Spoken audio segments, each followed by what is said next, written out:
Result দেখে মন খারাপ। অনেকেই আজ হাসছে, কেউ কাঁদছে, অনেকেই অনেক কথা বলছে, তাই না? কিন্তু জানো, জীবন কাউকেই চিরদিন এক জায়গায় রাখে না। আজ তুমি ফেল করেছো ঠিক, কিন্তু তোমার স্বপ্ন ফেল করেনি।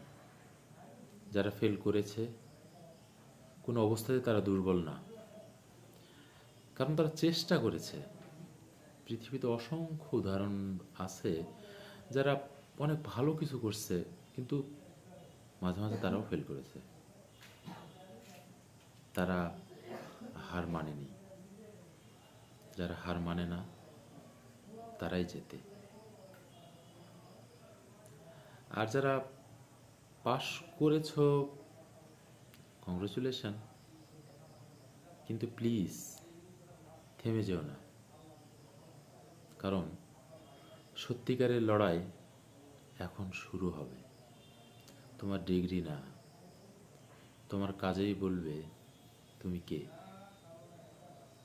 তুমি ফেল করো বা পাশ করো, যাই করো না কেন, দুজনেরই সমান এই পৃথিবীতে কাজ করার ক্ষমতা আছে। দুজনের সামনেই অফুরন্ত সম্ভাবনা। প্রশ্ন একটাই, তুমি কি আবার উঠে দাঁড়াবে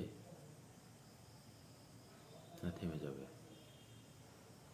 বিশ্বাস রাখো, সময় তোমাকে কখনো ছোট করে রাখবে না, যদি তুমি বড় হতে না থামো।